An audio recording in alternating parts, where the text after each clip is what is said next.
I'm here with Martine. Oh, sorry.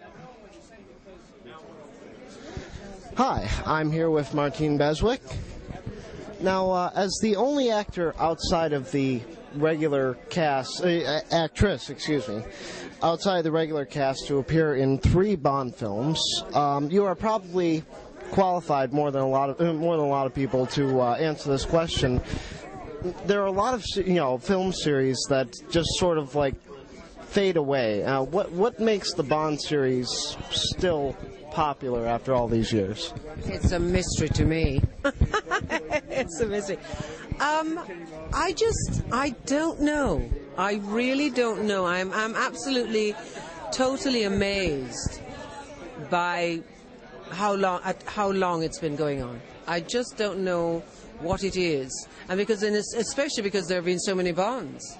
I mean, if it was one the whole time, it is absolutely amazing how it just keeps on going. I cannot answer that question. I can just be as amazed as the rest. That's probably a good opinion to have. Now, you very expertly created an impression of a single character despite obvious physical and... as in Dr. Jekyll and Sister Hyde? Yes. Yeah? Did you have to study a lot of the mannerisms for the character? No, actually what was interesting was that, first of all, Ralph and I really don't look alike. But because, sort of like husband and wife after a while begin to start looking alike. I mean, we literally had to put one of this photograph here, we'd have to wear the same clothes. I would have to wear his suit, and he would have to wear my dress. I just wish I had a photograph of him in my dress, because we had to use each other's hands. So it became a dance. So it was a marriage. That's what it was. It was a marriage. So that's how we did it. Oh. No, we didn't do a lot of studying at all. We didn't have time. Hammer doesn't give you time for studying.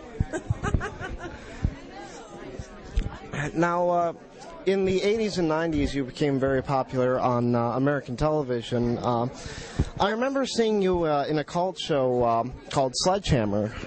Yeah. Now, that gave you sort of a rare opportunity to show your comedic side.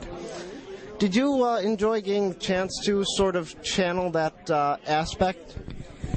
Yeah, because I was still sort of a killer, but I did have, and it was quite fun to do. It was quite fun to do. I particularly liked, being a pool shark, given that I'd never played pool before. And I had to be this pool shark. So, and the lines were just really perfect sort of like one-liners. Yeah, I did. I enjoyed it. Enjoyed it very much. I'm sure it must have been fun to kind of play around with your image, because obviously you're known for being in a lot of horror films, and to add sort of a comedic twist to it, I'm sure must have been a lot. It was a little tongue-in-cheek, even when I was killing people. And this is exactly what it was. Basically, I'm still a murderer. A complete killing everybody everywhere, but with tongue firmly in cheek.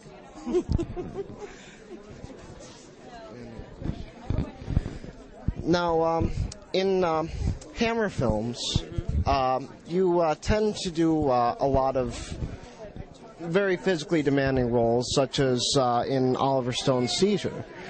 Do you have to do any special training in regards to getting into the role? No, not really, because the thing was, and interestingly enough, there is a lot of physicality in everything, basically everything. Killing is a lot of physical work. Murdering people does take quite a lot of strength. But what's interesting is that we never went to gyms. We didn't have a gym. Everyone said, "Oh God, you must have worked out." Work out? We didn't work out. I danced a lot. I used to go and dance every night. Every night that I could, I was dancing all night long. I loved to dance. Well, that must help. That was basically what it was about. Basically I went out and had fun dancing the night away. and really dancing. So that when we came to all the other stuff, it just was. I had a dancer's body because I danced.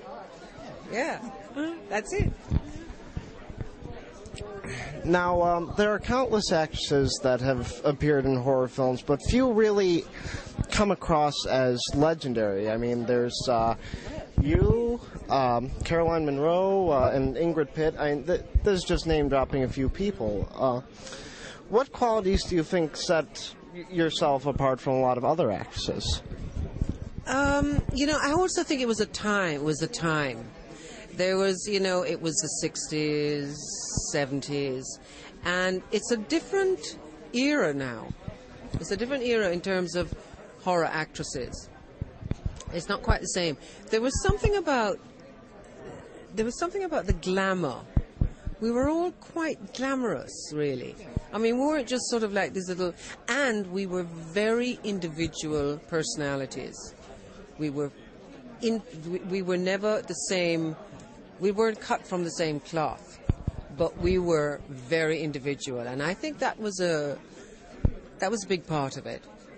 Yeah. Well, the 70s, just the subculture was very glamorized and very very flashy, and Yeah, and the 60s. It started really in the 60s. I mean, for us anyway. For Caroline and myself and Ingrid, I mean, it was wow. Yeah. Okay. Well, thank you very much. Oh, thank you.